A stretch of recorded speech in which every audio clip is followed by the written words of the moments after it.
को बधाई देना चाहता हूं। जो लोग बेरोजगारों की बारात यात्रा निकाल रहे हैं, बेरोजगारों की बारात यात्रा, भारतीय जनता पार्टी को बुलडोजर की नुमाइश नहीं करनी थी। बेरोजगारों को रोजगार देने के लिए कुछ काम करना चाहिए था। मैं अपने तमाम नौजवानों को बधाई देता हूं कि बुलडोजर के खिलाफ बेरोजगार बारात यात्रा निकाल रहे हैं। उस बेरोजगार लोगों की बारात यात्रा में हम शामिल होने जा रहे हैं। ऐसी कम होती होंगी बारातें, वो बारातें दूसरे तरह की होती हैं। ये बेरोजगारों की बारात यात्रा है जिसमें मैं शामिल होने जा रहा हूँ। कल राहुल जी ने रायबरेली से नामांकन किया, लेकिन प्रधानमंत्री मोदी जी ने कहा कि वो वायनाड से हार रहे हैं, इसलिए अमेठी हारने के बाद रायबरेली देखा। बहुत से उदाहरण हैं। नेता दो लोकसभाओं से लड़ते हैं। हम भी 2 लोकसभा से लड़ चुके हैं, नेताजी भी 2 लोकसभा से लड़ चुके हैं, प्रधानमंत्री जी भी 2 लोकसभा से लड़ चुके हैं। तो ये ऐसा नहीं है। रिकॉर्ड मतों से इस बार राहुल गांधी जी और रायबरेली दोनों जीतने जा रहे हैं। अच्छा, अमित शाह ने कहा कि अगर विपक्ष जब जीत जाता है तो नए कपड़े पहन के शपथ लेने चले जाते हैं और हार जाते हैं तो ईवीएम पे देखिए, इस बहस के में हमें उलझना नहीं है। ये लड़ाई लंबी है और इतनी लंबी है कि इसके लिए संघर्ष लगातार चलता रहेगा।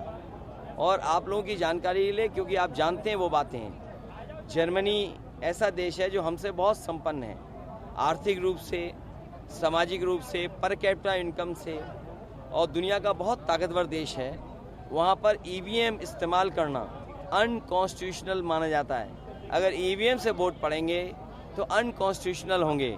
तो जर्मनी जैसा देश, अमेरिका, जापान, यूरोप में बहुत से देश, दुनिया के बहुत संपन्न देश ईवीएम की तरफ नहीं देख रहे हैं। वो वही पुराने तरीके से बैलेट से वोट डालते हैं। तो ये लड़ाई लंबी है, लगातार चलती रहेगी।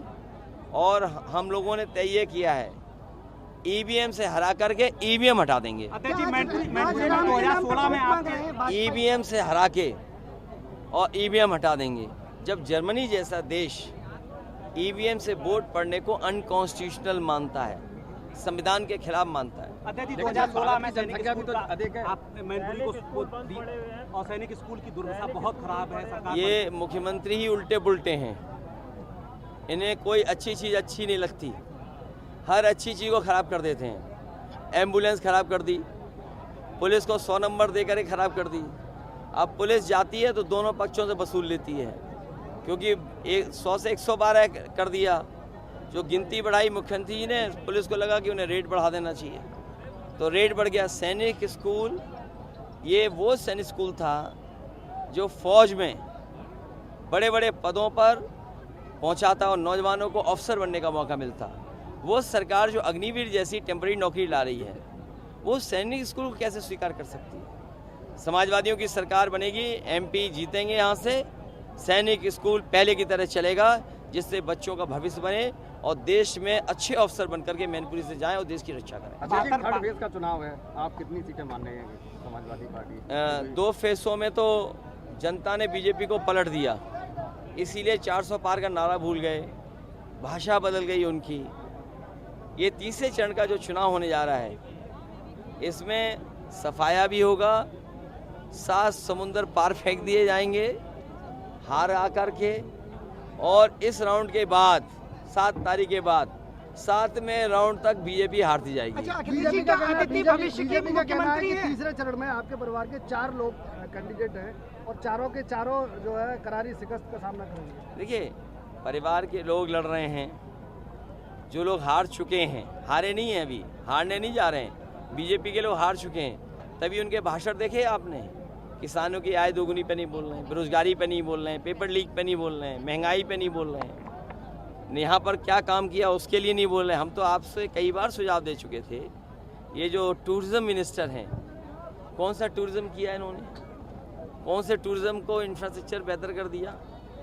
क्या यहाँ पर मैनपुरी में कोई ऐसा काम हो गया जिससे कि टूरिज्म बढ़ गया हो यहाँ पर? आप बताओ, आप तो यहीं के लोग हैं सब लोग। अदिति भविष्य की मुख्यमंत्री है। देखिए, ये चैनल इन बातों में न उलझे। जो नए लोग हैं उन्हें लगता है कि राजनीति न जाने कैसी है। तो कम से कम ज़मीन पे रह करके और इस गर्मी में उन्हें समझना चाहिए कि राजनीति में कितनी मेहनत है। अगर वो राजनीति को सीखना चाहता है और गरीबों के बीच और किसानों के बीच और गांव की तकलीफ परेशानी को समझना चाहता है तो उसके लिए तो जाना चाहिए। हम लोग भी जाते हैं, पिछली बार भी गए, हमेशा जाते रहे। अध्यक्ष जी, कल पीएम पे काम करने की जरूरत है। अध्यक्ष जी, नहीं, हमें नहीं, अदिति जो सीखना चाहता जो भी सीखना है, जो भी राजनीति में आना चाहता है। कल पीएम मोदी पीएम आ रहे हैं 4 लोकसभा में जो संदेश देने की कोशिश करेंगे, मन की बात है, ये क्या कहेंगे? अब मन की बात कोई सुनना नहीं चाहता, न किसी मनमर्जी के बारे में कुछ कहना चाहती है और सुनना चाहती जनता। जनता संविधान की बात सुनना चाहती है और जो लोग होर्डिंग से गायब हैं जनता उन्हें भी गायब कर देगी। अच्छा, कर्नाटक में राहुल गांधी पे आरोप लगाया कि वो वहाँ ओबीसी का आरक्षण छीनना चाहते हैं। देखिए, इसीलिए मैंने कहा कि संविधान की बात हो। ये आप भाषण सुन लेना, न बेरोजगारी पे बोलेंगे, न पेपर लीक पे बोलेंगे और न इलेक्टोरल बॉन्ड पे बोलेंगे और न ये दोबारा कहेंगे न खाएंगे न खाने देंगे और ऐसा खाया ऐसा खाने दिया कि डकार भी नहीं आई किसी को। इलेक्टोरल बॉन्ड में बताओ कितना पैसा वसूला गया है। मीट की कंपनी, उससे भी पैसा वसूल लिया। आपकी जो दवाई महंगी है उससे भी चंदा लिया गया। तो बताइए, ये इलेक्टोरल बॉन्ड और चंदा वसूली से महंगाई हो गई कि नहीं महंगाई हो गई? अभी तो चंदा की पोल खुली है इलेक्टोरल बॉन्ड से, अभी तो दान की खुलने जा रही है अभी कुछ दिनों बाद। अब इस इलेक्शन में पाकिस्तान की भी एंट्री हो गई है। योगी देखिए- आदित्यनाथ कह रहे कि अगर राहुल गांधी जीतते हैं तो पाकिस्तान में पटाखे चलते हैं। देखिए, हमने आपसे कहा कि हमारे प्रदेश की मुख्यमंत्री सब उल्टा पुल्टा करते हैं, इसलिए उनकी बातें मत सुनो। अध्यक्ष जी, आप आपने कन्नौज से कन- कैंडिडेट हैं, कन्नौज और मैनपुरी और डिम्पल जी कंपटीशन मैनपुरी से कौन ज्यादा मतों से जीतने वाला मैं है? तो क्या कहूँगा कि भाई आप लोग मैनपुरी के वोटर, आप भी जिताना, मैनपुरी भी ज़्यादा अध्यक्ष है। जी। बस हम तो जीत ही रहे हैं मान लो, लेकिन तुम ज़्यादा वोट से जिताने यहाँ। अध्यक्ष जी, धन्यवाद।